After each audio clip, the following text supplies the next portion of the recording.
Hey, family, welcome to the Hub.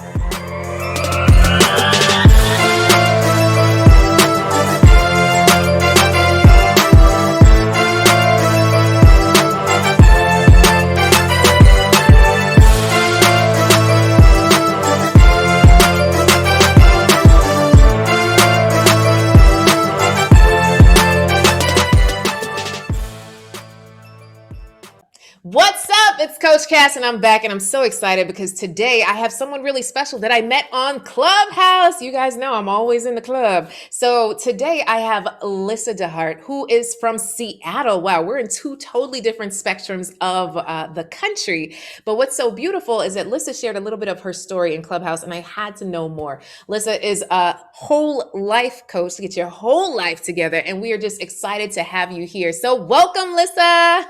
Thank you so much for having me, Coach Cass. I'm super excited to be here with you today. I love your energy. So happy to have you. So, what intrigued me the most about you is that you shared that you went on 181 dates. What?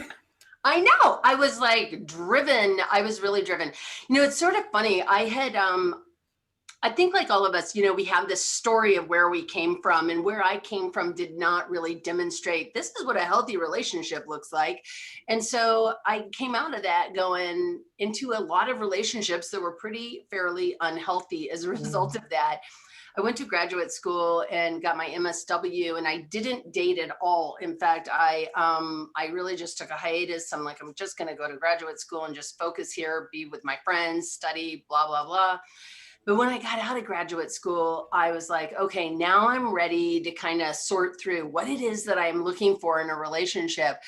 And part of that journey was, and this is because I've been married for 23 years, so long ago that people were writing, personal ads in the back of their local rag magazine, right? Wow. Yeah. So I had my catchy little, 4 or 5 sentence thing, that to pique somebody's interest, and I just started dating, and I was going on coffee dates. I was going on dates for after dinner or after work drinks, or going to a dinner with somebody. And back then, you had to call a number, and then you listen to the recording, and you decide whether or not you wanted to call them back or not. So Wow. it was only with the ones that I was interested in calling back that I even had these. 101 interest? Oh my, 181 interest. Oh Yeah, my goodness. That's a lot of phone calls. Yeah. Did you get an assistant to help field No, these I calls? didn't. No, I just used my extra time. Like, I'm like, what am I doing? I'm just sitting here on a couch anyway. So I'll just listen to messages,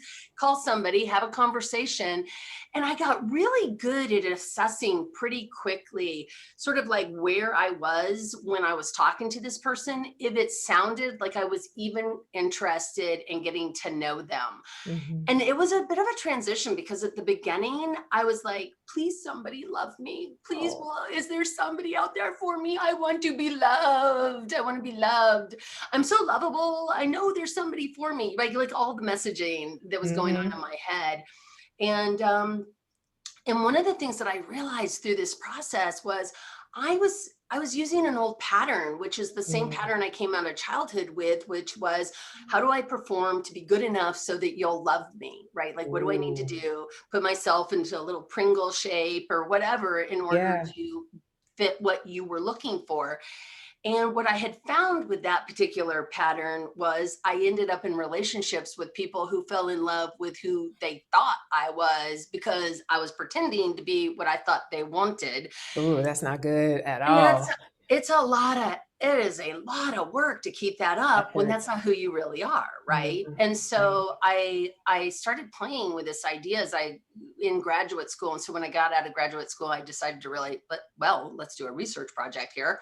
We're going to go on, and I think I probably went on I don't know, I went on 181 dates. There were like easily 500 people that I wow. Okay. Out of, though. Tell me the craziest date you went on that you actually went on.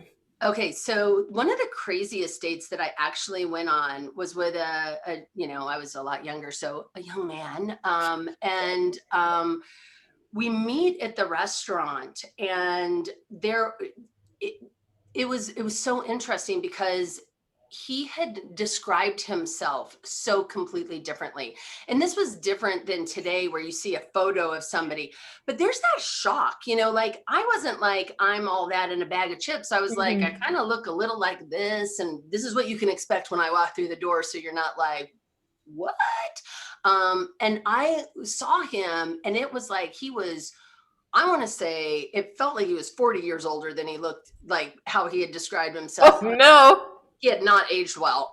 And so it was just like, it was like this Grandpa. sense of a little like that. It wasn't quite that bad, but it was a sense of like either not a real clear understanding Self. and self-awareness of him, Mhm. how he presented himself, but also it was the sense of maybe I wouldn't like him if he had just been Mm. honest about who he was. So Oh. I started paying attention to these sorts of things, right? Like Mhm. where the discrepancies were, where words and actions were out of alignment. That And I happens paid a too. lot of attention to that. Yeah. Yeah. Okay, so the trends. What did you see in the trends through the dates? Was there anything that you saw that kind of was consistent through all of your dates? Like, You know, honestly, when I met my husband, it was so funny, Mr. Lucky 181.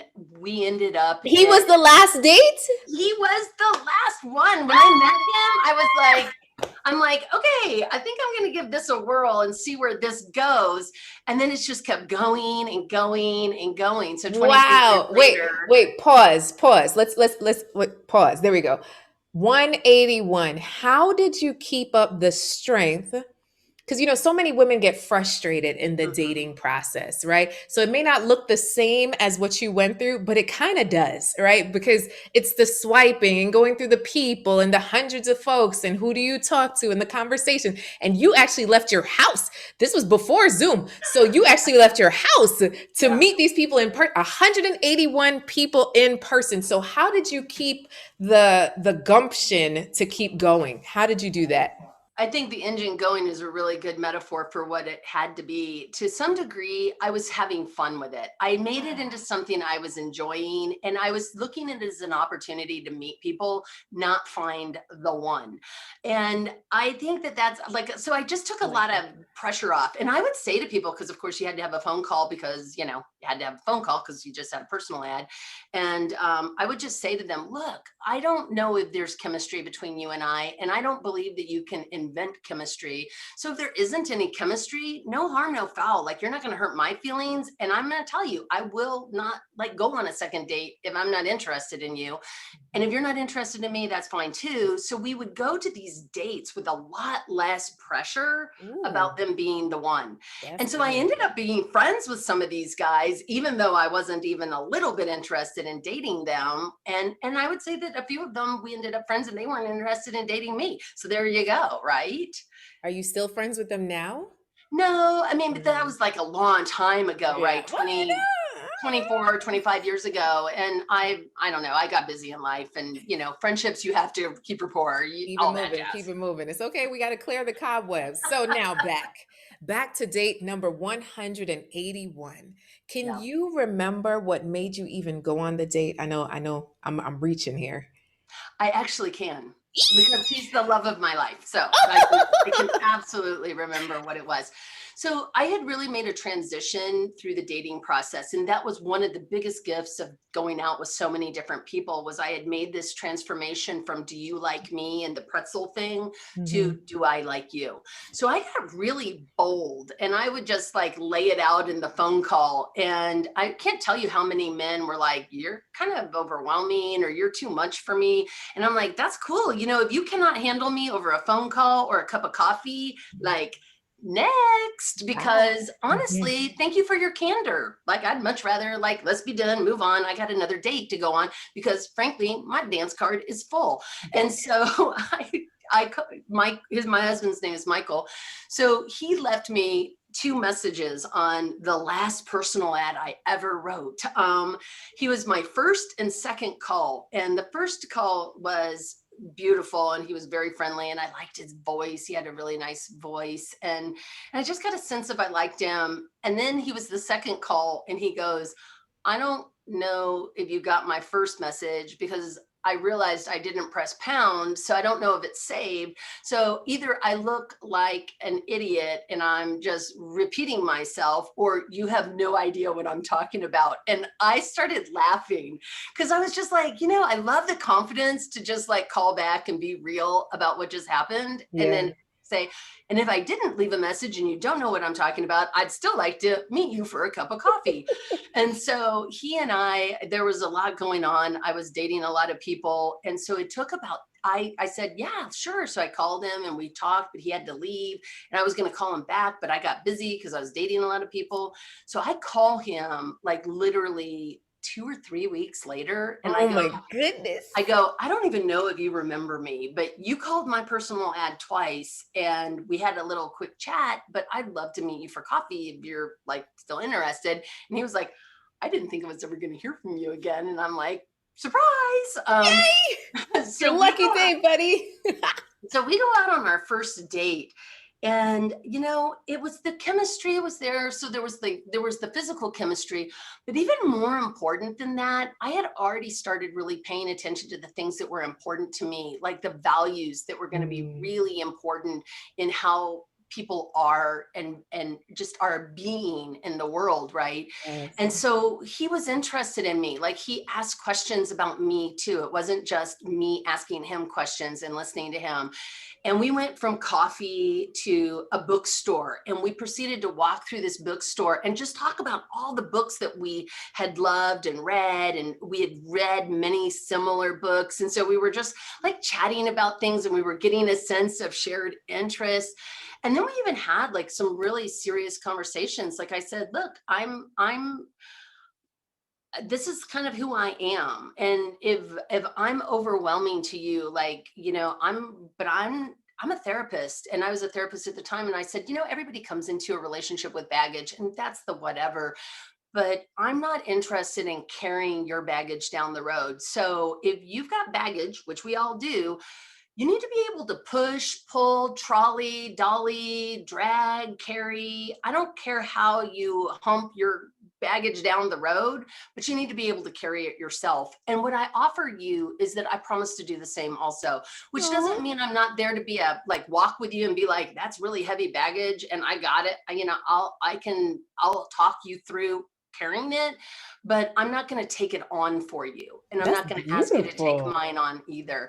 And his response to that was not, you're scary. His response to that was, that I like. That's Right. beautiful. Oh my goodness. So he really shared. Oh, so one, you liked him, he liked you, and then you accepted both of you accepted each other for where you were and were willing to be and what you were willing to do. So you also set boundaries and parameters. Like you have to do your own work.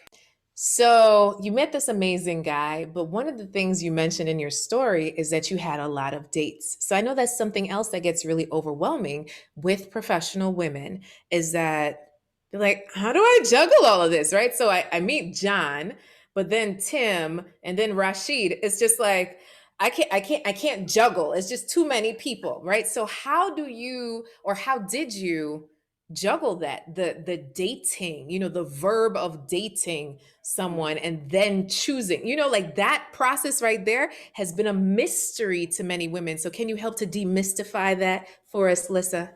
Sure, I have an answer. Actually, in a clubhouse room that I believe you were in, one of the things that somebody said was take notes. Mm, And so I would like, you can tell, like I could tell very quickly within 15 minutes, I had a sense of whether or not this was somebody I was really interested in getting to know more. Not that mhm, I loved them, because I didn't love any of them until right. like I didn't love Michael even until I got to know him a bit better, but I felt Mhm, attraction for him. There was definitely chemistry. But if I didn't have chemistry, then I didn't bother to do this. And okay. I'd be like, thanks, have a great life. Love to have met you. That was great. Thank you. Mhm, Great luck with your future, kind of thing, moving along. Because I had also set up the agreement in the beginning. If we don't both have chemistry, then it's nothing, right? mhm, Like move along. And then the ones that I did, I mean, honestly, I would say there was maybe out of that 181 people, maybe 10 men out of all of them that I was like, I would like to go on maybe a second date and maybe a third date. So it wasn't like I had to have reams. Like I didn't need an Excel spreadsheet or something for this process. It's like, that's like, oh my God, how do I keep them like all organized? Yeah, like flipping through. So, I mean, so there was really only about 10 men over 2 years that I wanted to got more interested in, like maybe having a second date. And for Yeah. those, I captured things that I liked about them and I Mm. paid a lot of attention. So I remember like one of the things I really paid attention to on first dates, especially because we'd often meet at a restaurant, if not on the first date, on a second date, for sure would be at a restaurant. And I would observe how they treated the wait staff. I'd been a Mm. waitress for many years. And before I went to graduate school, because I was an art student and we all wait tables. And so I would just pay attention to how that person treated people who didn't seem important to them. And Mm. I started to make some assessments like, if somebody's mad at me and they don't see me as important because they're mad at me, how are they going to treat me? Because I'm going to see a microcosm of that in how they treat people they don't know who are unimportant to them. And so I would watch how they treated people that didn't seem to apparently matter. I also really paid attention to how they treated me when they thought I did matter, and just like I just started to look for these things. And the way that I kind of sum it up is when words are out of alignment with actions, always listen to actions. So I'm like always was paying attention to what are the actions and the words and where's the alignment? Because as soon as there was a misalignment between words and actions, I was like, I need to be curious about this. And then I forced myself to be brave enough to have a conversation about it. Like, hey, but okay, so how do you broach that? Hey, guy, you said you were gonna call and you did it. Like, what do you? Well, that one's easy. A Okay. guy who says he's going to call and doesn't is telling you very clearly something with his actions. It doesn't matter what he's saying, because a man will walk naked through a snowstorm if he wants to see you. Right? I mean, come on. Like, I mean, really, if they Naked through a snowstorm. don't you think, like, when your husband was getting to know you, he was gonna, like, I mean, he would Girl, he at least was call on you. time Yeah. every time, And this making is the plans, deal. calls. Yeah. We're all at our best in the dating process. So if in Yeah. the dating process they're showing up not so good, there's like, notice that, like, pay attention. They're not saying it in words, they're telling you in their actions where they are. And Mm. I have two stories. So one of them is with a date at Dear John. I ended up writing a Dear John letter, but he was so, oh my God, just physically like the most beautiful man I'd seen ever in my life, I think. Yes, exactly. And I'm like, and even in my own head, I was like, I think I'm out of my class here, but but like he says he's Stop you. interested. So like, let's go on a date. And so he and I had started dating a little bit, and then he blew me off for a date. Ooh. And I'm sitting there at home going, WTF? Like, I could be in a movie with my girlfriends right now. Like, Right. I'm sitting here, and I had a lot more makeup on than I do right now. And I was ready That to takes go out. effort. Yeah, That's real there was effort. effort. That You had was a bra on, girl. That's a lot. That's right. I'd gone all out. And so I called him and I'm like, what happened? And then there was the excuse about being sick. And I said, okay, all right, people get sick. I wish you would have called me just to let me know on your way home that you were sick and you weren't going to be coming by, because I could have had other plans. So he said, oh, it'll never happen again. So fast forward a month, sitting on my couch waiting for a date, no call. And at that point, I was like, all right, this is interesting. I'm going to pay attention. And so we had a second conversation. And I said, look, if you don't want to date me, you're not going to hurt my feelings. Like, I'm okay with it. But if you do want to date, then this isn't how I'm going to allow myself to be treated. So let me just be crystal with you. This happens one more time, you will not hear from me ever again. And he was like, I really do want to date you. I went to his work. I wrote a letter because I knew I would be like, as I was saying it, right? So I'll stand here while you read my letter. Maybe that was kind of a silly way to do it, but I was also, 27, I 28. tell my clients to write notes all the time because we get emotional and we forget what we meant to say. And then after we're like, dang it, I missed Yeah. that bullet point. I know. And I didn't want to be blaming, like, look, if you don't like Yeah. me, that's okay. Or if you like Hmm. me as a friend, I'm happy being a friend with you because I really Right. enjoy you also. But I don't enjoy this treatment, right? Like this Mhm. behavior isn't working for me. So, of course, there was the third time, fast forward another month, there was a third time. I never spoke to him again. I just like it. I did have to have my girlfriends kind of help me throttle back because because I was a therapist, I'm like diagnosing him, all the things that are wrong with him, wanting He's to a narcissist. yeah, that's right. Can I write you your diagnosis and leave it under your window shield on your car? And I had to like work through that and like shake it off. But that was like one way where the actions and words were just so completely out of alignment, and it just told me he wasn't that into me, right? So that's Hmm. okay. Move along, right? Don't Yeah. get attached there. Don't drop anchor in that situation. And then with Michael, one of the things that was really interesting was how he treated me and how he treated other people. There was a real clear alignment, and his words and actions were just so together. But we had our little first thing. So I go to it's the end of the year and I'm late on getting my registration for my license plate. And so I'm going to the mall, to the DMV, and I'm sitting there and I text him or call him and I say, hey, bless you, I'm sitting at the DMV and I'm number 492, so I'm going to be here for a little while. If you want to come over and hang out with me, I'm just sitting here in the mall waiting to get my license tags renewed. And he's like, sure. So he comes over to the mall and we're sitting there and we're having this great conversation, and finally my number gets pulled, and so we both go up to the thing together, and the lady says to me, if you did not drive your car here today, I don't have to charge you a fee for driving on an unregistered license plate, right? Or a unrenewed license plate. But if you drove your car here, I'm going to have to charge you whatever the Oh fee my is for, right? goodness. And without asking me or anything, he says, I drove her here, Oh, right? So theoretically, I mean, this isn't in the scale of lying, this isn't like the biggest lie in the whole entire world. And right. I just kind of looked at him, looked at her, and I just was like, how much do I owe you? And like, we just went on. But as Right. we left, I said to him, Mhm. yeah, so, it was like, hey, we need to have a conversation about these values. And so so we just talked it through. And one of the things that was really important out of that was not that his values were bad and mine were good or any of that kind of judgment, but was that we were able to have that conversation. And that told me so much about the kind of person he was going to be if I challenged him on something. But also, when I said I didn't really appreciate you answering for me in the future, I'd really like the opportunity to answer for myself unless I asked for your help. And he got that also. He's like, you know what? I am super sorry that I did that.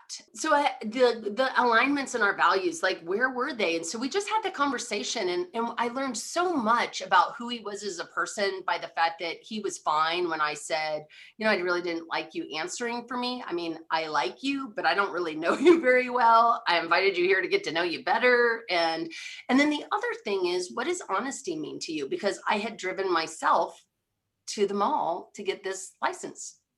And we had the most robust, fascinating conversation about where our values were. And I would say to this day, his idea of honesty is if nobody's getting hurt and it's something like a $25 fee at the DMV, then maybe it doesn't matter. On the other hand, his honesty around something important, he's like integrity man. right? Yeah. Like, so, but we had that conversation and we also got to determine how we were going to navigate a difference when it came up, which was really respectfully, which really told me so much about him, right? This is just beautiful. Okay. And I know, Lyssa, that this is a short interview and you have so many clients and so many things to do. So if anybody listening is like, wow, Lyssa is the bomb. Look at how she navigated this whole world and she helps you navigate your whole life as an executive, as a coach, and as a person. So if you want to connect with Lyssa, how can they find you, Lyssa? Well, the easiest place to find me is either on Clubhouse, Lyssa deHart, I'm the only one there, or on LinkedIn. I'm really the only Lyssa deHart in the world. I've got that name. So that's me on LinkedIn. That's me on Clubhouse. I am on Facebook or Instagram, but I don't spend as much time in those spaces. So It's okay. It's okay. And something that I will share is that recently I came across an app called S'more, like s'mores, like with the chocolate and the marshmallow, the s'more. It's called S'more Dating. And what they do is you start out with questions, then you kind of go to like voice, and then you go to video, and the video is blurry, and then you get to see people. So I feel like they're kind of taking it back in the day to get to know yeah. someone before seeing them. So Yes. that's a cool app I'll put out there for you guys to check out just based on what Lyssa has shared with us here today. Lyssa, I just want to say thank you. Thank you for sharing your journey and showing that don't give up, right? Don't give up when it comes to dating because you just never know. Your Mr. Right might be number 181.